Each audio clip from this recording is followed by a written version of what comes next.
कुछ भी हो जाएगा, लेकिन विवाह होगा तो सिर्फ आपसे, अन्यथा नहीं होगा। अभी क्या किए, अभी इनके पास भी जब ऐसे शब्द आ गए, राजा नल के पास जब ऐसे शब्द आ गया ना, तो अभी सोच में पड़ गए, अब करे तो करे क्या।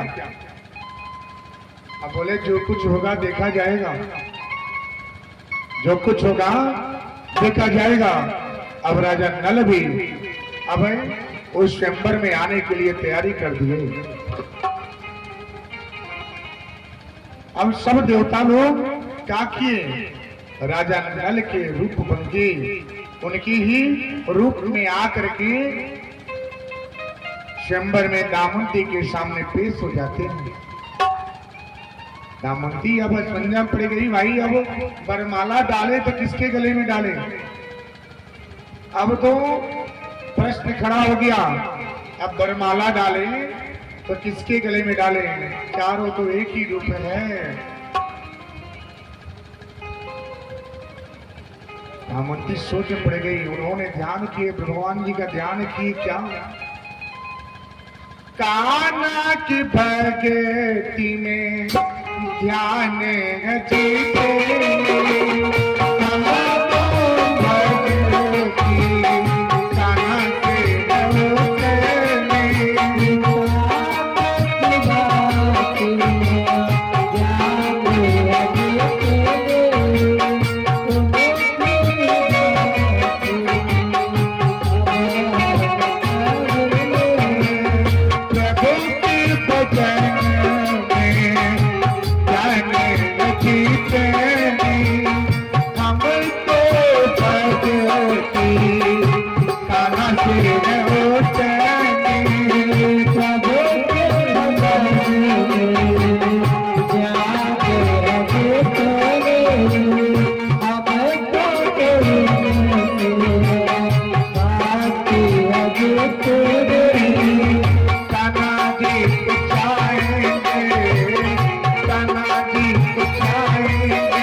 याद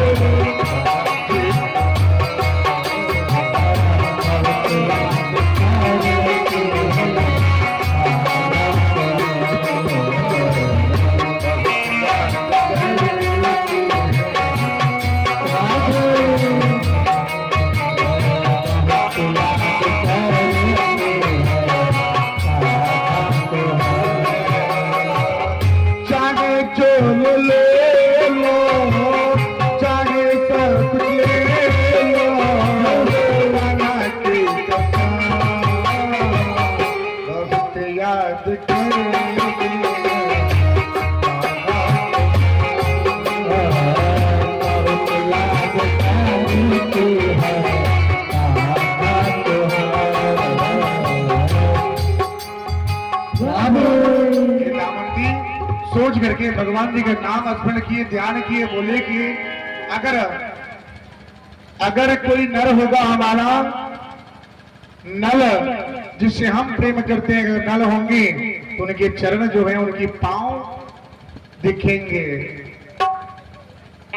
ऐसी कामना किए, देखिए नजर में आए क्या, ये तो देवता जन है। अभी पहचान नहीं कर पाए, और राजा नल जो थे उनके बगल में खड़े थे, वो ले जाकर के पहचान करके उन्हें स्मरण हुआ, ये नहीं ये है, उनके गले में बलमाला डाल दिए। और इसी बलमाला से राजा नल का विवाह दामंती के साथ हो गया। अब विवाद हो गई, विवाह हो गया, दामंती चली गई घर पे। जाने के बाद राजा नल के पास एक बहुत बड़ा लत था, क्या वो जुआ ज्यादा खेलते थे, जुआ ज्यादा खेलते थे। और एक दिन का समय ऐसा आया कि राजा नल ने जुआ में सब कुछ हार गए। जुआ क्या है, नाश नहीं सत्यानाश है, ध्यान से सुनिएगा। जो पत्ते खेलते हैं ना, उसको त्याग देवे, नाश नहीं सत्यानाश है। अगर जुआ नहीं होता तो कौरव का अंत नहीं होता, महाभारत नहीं होती। जुआ का ही दिन है द्रौपदी का चिरहरण होना, जुआ का ही दिन है महाभारत हो जाना।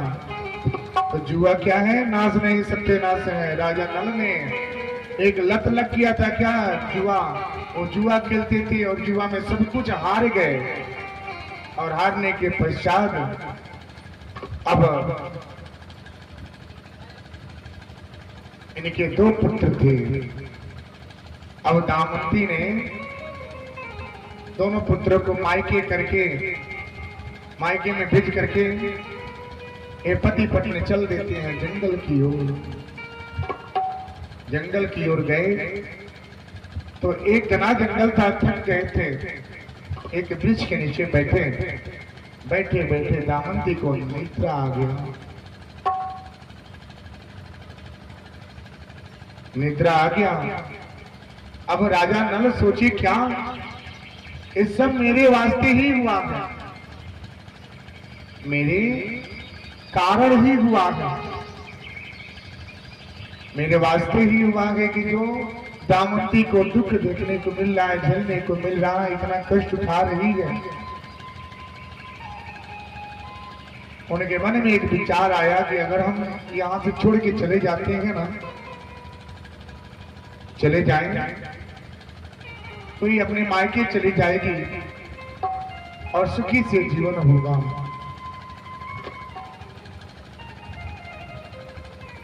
सुखी से जीवन व्यतीत होगा।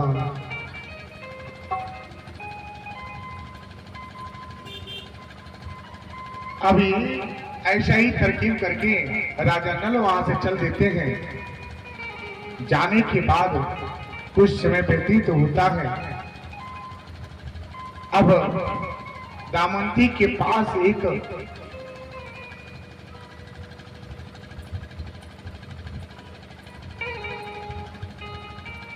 खूंखार शेर पहुंचता है, और पहुंचने के बाद दामवती के रूप को देख करके वो भी वहां पे क्या होता है, मोहित हो जाता है। अब जब दामवती का नींद जब टूटने के बाद देखी अचानक आगे शेर, तो इनका मन क्या हुआ, भय हो गया और जोर जोर से चिल्लाने लगी। चिल्लाने की आवाज से वो शेर वहां से जाता नहीं, वो चुपचाप उनको देख रहा था।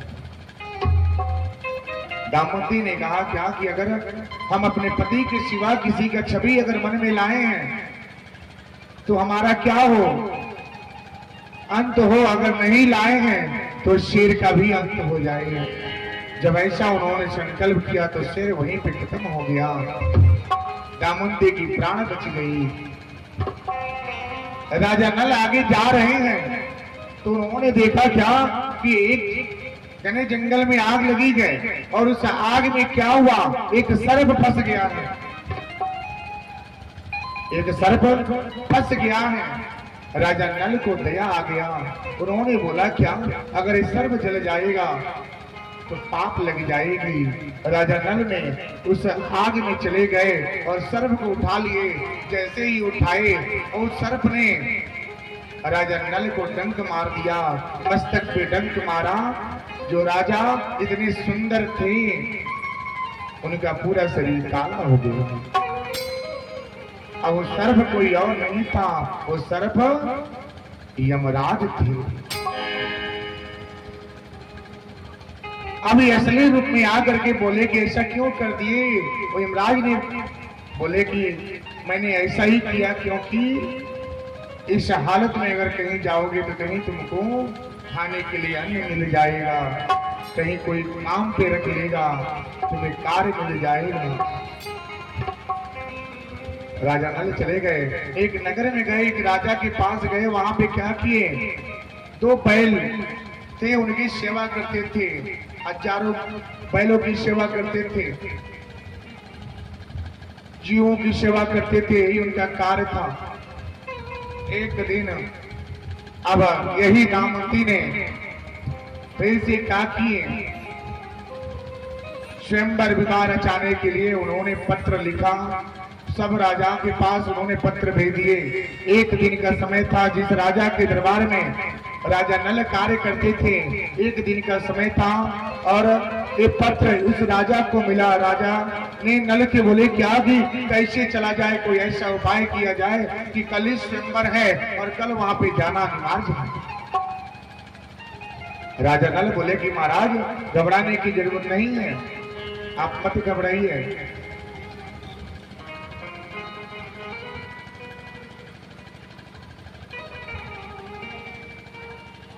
तनिक भी आप संदेह न करें, आप जरा से भी संदेह न करें, हम आपको लेके चलेंगे। अब राजा नल ने अब बेग के साथ अब क्या किए, वो लेके चले गए। सुबह के निकले, शाम तक पहुंच गए। जब वहां स्वयंवर हुआ तो एक पत्र लिख करके दामंती ने वहां भेज दिए।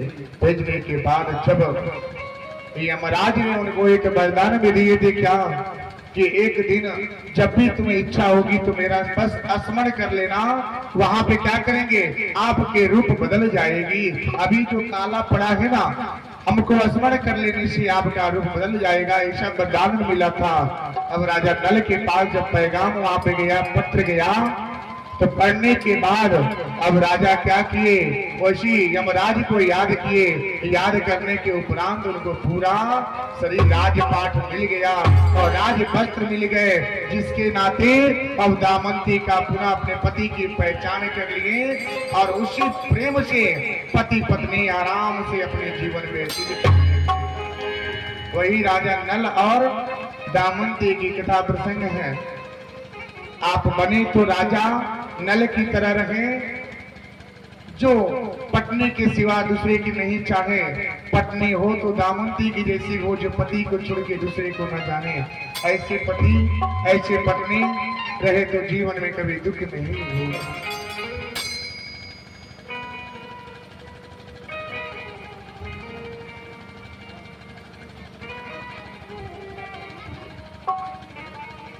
आजा तुझको पुकारे मेरी भगती, मेरे भगती मेरे कान्हा जी। आजा तुझको पुकारे मेरी भगती, मेरी भगती मेरे कान्हा जी। आजा तुझको पुकारे मेरे भगती, मेरे भगती मेरे कान्हा जी। आजा तुझको पुकारे मेरी भगती, मेरे कान्हा जी, मेरे कान्हा जी। हम न जानो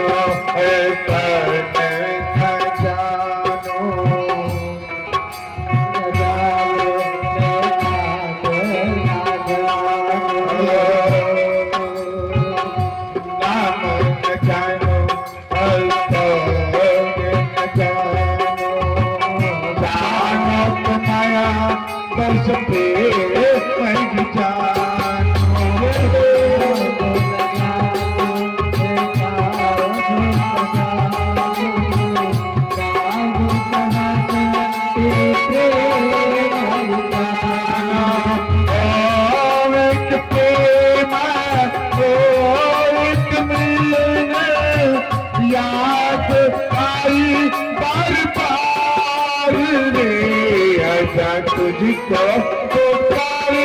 मेरे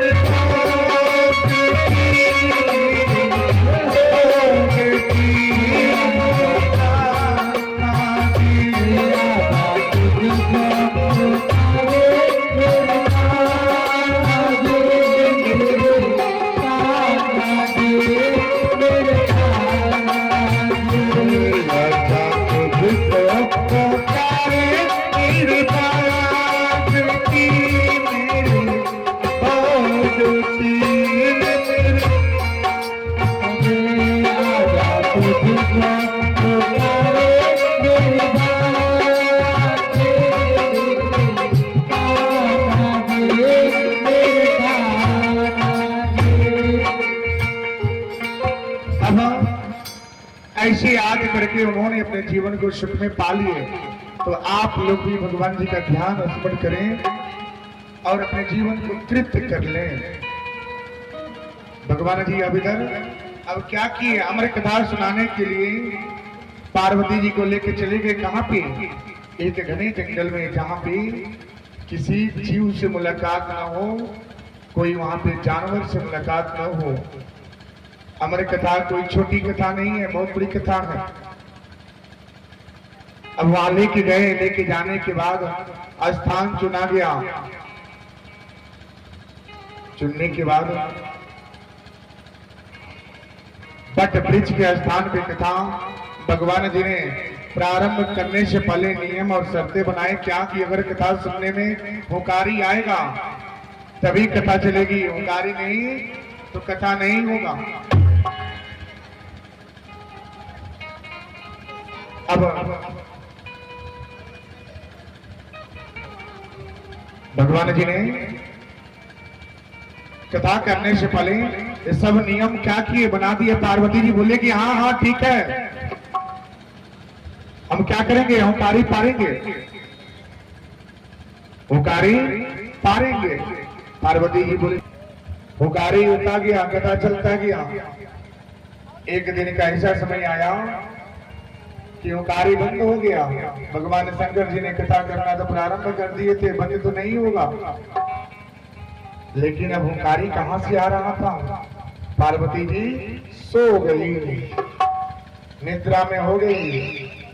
कभी भी कथा सुने तो निद्रा में होकर के ना सुने। निद्रा में होकर कथा सुनने से ना बहुत दोष लगता है। नींद में कथा नहीं सुनना चाहिए। अब पार्वती जी सो गई, कथा कौन सुन रहा है? उस बट वृक्ष पे एक क्या था, एक सुगा था, क्या था, एक घोंसला था। घर बना के सोए थे, लेकिन कहीं किसी कारणवश उसमें एक अंडा छूट गया था जो दूषित था। और जब वहां पे अमर कथा जब प्रारंभ हो गई थी तो कथा सुनते सुनते उस दूषित अंडे में घी आ गया। अब धीरे से अंडा टूट भी गया था। हुंकारी की आवाज उस अंडे से आ रही थी और उस अंडे में जीव अंडे का सेवन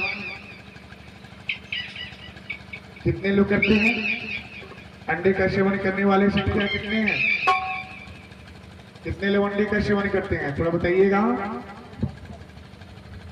अंडे का सेवन करने से जो करते हैं उसको त्याग दें। एक अंडे का सेवन करने से सोचिए कितने जीव की हत्या होती है, जीव हत्या लग जाता है।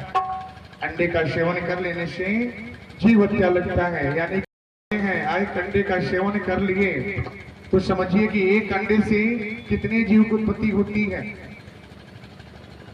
एक अंडा से कितने जीव की उत्पत्ति होता है। आपने कितने जीव की हत्या कर दी है। जो मांस का सेवन करता है, मांस का और अंडे का सेवन करने वाला व्यक्ति जो होता है ना, उसके पास कभी भी सुख समृद्धि नहीं मिलता है, कभी भी सुख शांति उस परिवार में नहीं मिलता है। आप लोग बीमार क्यों पड़ जाते हैं? बीमार होने के कारण क्या है? यही तो है कि आपको अगर हफ्ते में मन करता है ना तो अच्छे चीज खाने की बजाय क्या करते हैं? मांस का भक्षण करते हैं। चलिए आज कोई मेहमान आ गया, इसके स्वागत करते हैं तो स्वागत में आप क्या करते हैं? मांस का भक्षण कराते हैं। मांस क्या है?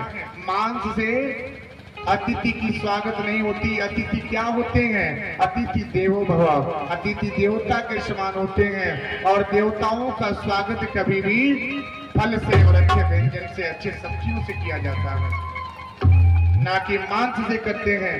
मांस का सेवन करने से अगर अतिथि की स्वागत अगर मांस से कराते हैं ना, उस घर में लक्ष्मी जी कभी वास नहीं करती है। घर में दरिद्रता छा जाएगा, कर्ज से डूब जाएंगे, पूरा परिवार दुख में हो जाएगा। मांस खाने वाले व्यक्ति पर क्या करते हैं?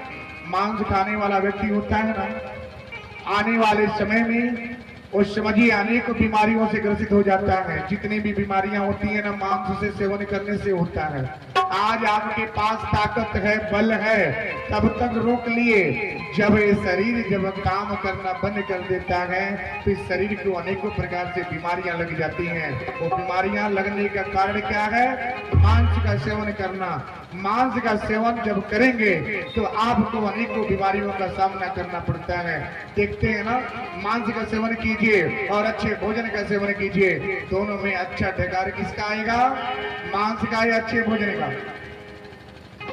बोलिए। अच्छे भोजन करेंगे तो आपको अच्छा ढकार मिलता है, और जब आप मांस का सेवन करते हैं तो आपको खट्टा ढकार मिलता है। इसका आप प्रमाण आप लोग हैं। इसको आप क्या करें, खुद ही इसको महसूस करते हैं कि इसका कैसा महसूस होता है। मांस हम लोगों के लिए नहीं है, मांस आपके लिए, इंसानों के लिए नहीं है, मांस जानवरों के लिए है। मांस जानवरों को सेवन करते हैं क्योंकि उनके दांत जो होते हैं ना, चीरने फाड़ने के लिए दो दांतें बाहर रखी होती है, जो उसे क्या करते हैं, मांस को चीरना होता है, फाड़ना होता है। लेकिन आपकी दांतें क्या बड़े बड़े हैं? उसी जानवर की बात ही है, जो जिस तरह से शेर और बाघ के होते हैं, बड़े बड़े दांत होते हैं। देखते हैं ना कितने नुकीले नुकीले दांत होते हैं, मांस को चबा के चीर फाड़ करके सेवन करते हैं। और हमारी दांत और आपके दांत क्या है? छोटे छोटे हैं, क्योंकि इस दांत से अन्न का सेवन होता है और अन्न को चबा चबा कर सेवन किया जाता है। और मांस का सेवन करने के लिए तो जानवर करते हैं, हम लोगों के लिए नहीं है। इसको परित्याग कर दें। एक व्यक्ति अगर मांस का सेवन करता है तो उसका शरीर 21 दिन तक अशुद्ध रहता है, वो किसी योग्य नहीं रह पाएगा, वो ना किसी पूजा की योग्य होगा, ना वो किसी देवताओं के पास जाने की योग्य होगा, क्योंकि 21 दिन तक उसका शरीर क्या होता है? अशुद्ध होता है। वो स्नान करेगा, शरीर को धोएगा, लेकिन मन को नहीं धो सकता। वो पूजा तो करेगा, लेकिन उसकी पूजा कभी स्वीकार नहीं होगी, उसकी पूजा कभी स्वीकार नहीं होगा। ना कोई देवता, ना देवी, ना आपके इष्ट, आपके कुल देवता, आपके इष्ट देवता क्यों रुष्ट होते हैं? क्यों आपके परिवार में अनेक प्रकार की बीमारियां लग जाती है? क्यों आपके देवता रुष्ट होकर चले जाते हैं? क्योंकि रुष्ट होने के कारण स्वयं आप हैं। और आप जब अपने आप को सुधार लेंगे तो आपके देवी, आपके कुल देवता आपके घर में विद्यमान रहेंगे। जिस घर में अगर देवता का प्राण प्रतिष्ठा स्थापना हुआ है, उस घर में कभी मांस का भक्षण सेवन नहीं करना चाहिए, उसको त्याग दें। अरे भाई, आप मांस न करके देखें, आप मांस न खावें तो आपका शरीर आरोग्य होगा। उसकी जगह पे क्या करें? दूध लेवें, उसकी जगह पे घी का सेवन करें, उसकी जगह पे अच्छी अच्छी सब्जी का प्रयोग करें। देखिए आपका शरीर कितना स्वस्थ होगा और आप क्या करेंगे? शरीर पे चमक होगी। लेकिन प्रतिरोज जो मांस का सेवन करता है उसके शरीर झुंझलापन होता है। तो क्या होगा? जब तक बल है शरीर में तब तक रोकेगा, जब बल खत्म हो जाएगा ना, जब शरीर थकेगा ना, वो कहीं का नहीं होगा। ऐसा होगा, ना उठेगा, ना बैठेगा, ना उठ पाएगा, ना चल पाएगा, उसको दूसरे का सहारा लेना पड़ेगा। वो हमेशा दुखी रहेगा, उसे घर में कभी धन की सुख समृद्धि प्राप्त नहीं होगा। जो मांस का और मदिरा का सेवन करने वाला व्यक्ति है, इसको परित्याग कर दें, क्योंकि जहाँ पे मदिरा होता है वहां पे कभी कृष्ण कन्हैया का वास नहीं होता। जहाँ पे मांस का सेवन होता है वहां पे कृष्ण कन्हैया का वास नहीं होता है। जिस घर में मांस का सेवन हुआ उस घर में लक्ष्मी जी का वास नहीं होता। जहाँ पे कन्हैया जी नहीं, जहाँ पे नारायण नहीं, वहां पे लक्ष्मी नहीं होती। एक व्यक्ति था, एक व्यक्ति ने क्या किया, वो अपने दरवाजे पे बैठा बैठा देख रहा था। वो क्या कि एक व्यक्ति उसके दरवाजे से निकला। वो व्यक्ति ने पूछा, क्या कि तुम कौन हो? उन्होंने बोला, क्या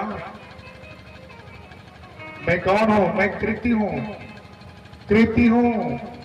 कृति नाम था, वो निकल गए। उसके बाद निकला क्या? जस। जस निकलता है, आप कौन? जस हैं। उसके कुछ समय के बाद लक्ष्मी जी निकल जाती हैं। लक्ष्मी जी निकली तो उन्होंने बोला, क्या कि आप कौन हैं? व्यक्ति ने पूछा, बोले कि लक्ष्मी। तो उन्होंने बोला, आप क्यों जा रही हैं? बोले कि जहाँ पे नारायण नहीं है वहां पे हम रह के क्या करेंगे। जहाँ पे जस की वृत्ति नहीं है, कृति नहीं है, वहाँ पे हमारा वास नहीं होता। जहाँ पे नारायण है वहीं पे हम हैं। तो आप लोग भैया मांस का भक्षण करना छोड़ दें, सब लोग छोड़ दे। तो इसमें जीवन नहीं है। आप अच्छे से क्या करें, शुद्ध शाकाहारी भोजन करें, अच्छे अच्छे सब्जी, हरा सब्जी, दूध, दही, घी का प्रयोग करें। आप करके देखिए, आपका शरीर कभी बीमार नहीं होगा। लेकिन मांस का सेवन करके देखिए तो आपका शरीर महीने में 3 बार डॉक्टर के पास जाना पड़ेगा। अब अंडे का सेवन, मांस का सेवन परित्याग कर दें। कथा सुन रहे थे, उसी समय उसी अंडे से जीव आ गया। और जीव जब आया, हुंकारी पारना, और जीव हो की आवाज भर रहा था। भगवान शंकर जी कथा कर रहे थे। अब क्या करें? अब भगवान शंकर जी कथा करते गए करते गए।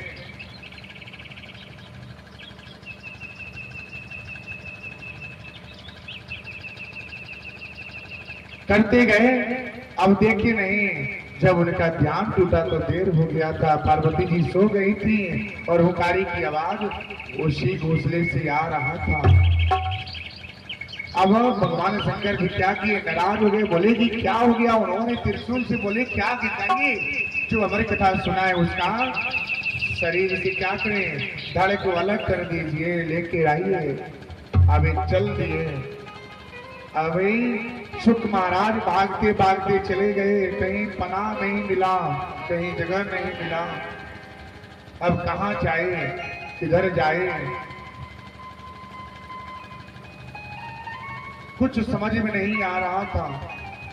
अब एक जगह मिला, वहां पे कौन, व्यास जी की पत्नी जो थी, स्नान करने के बाद लेटी थी। तो इसके बाद मुख के सहारे, थोड़ा सा मुख खुला था, उसी मुख के सहारे शुक महाराज उनके गर्भ में जाकर के छुप गए। अब त्रिशूल वहीं भी चक्कर परिक्रमा करने लगा। अब करे तो करे क्या, क्योंकि आदेश तो हुआ था किसके लिए? जो कथा सुना है उसका शरीर धड़ अलग करने के लिए। लेकिन अब तो आ गए तीसरे के प्रवेश में, गर्भ में आगे छुप गए। अब कैसे उनका धड़ अलग करें? विचार करते करते कुछ समय व्यतीत होता है। वहीं पे व्यास जी का आगमन हुआ। उन्होंने देखा भगवान शंकर जी का त्रिशूल, ध्यान लगाए और उन्होंने विनती करके बोले क्या आप यहाँ से, हे प्रभु आप लेकर के जाएं। करते हैं बंधन मेरे प्रभु जी, चरण में तिहरे।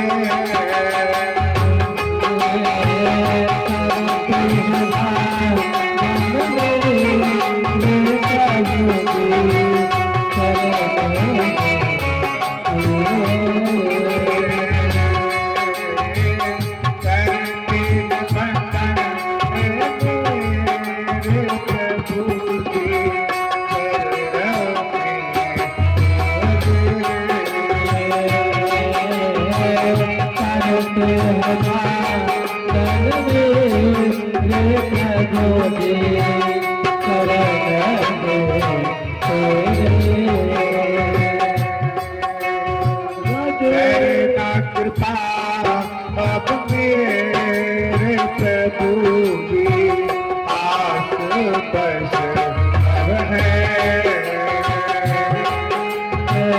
करना कृपा मेरे प्रभु की आस बस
सुन करता हूँ सुमिरन करता हूँ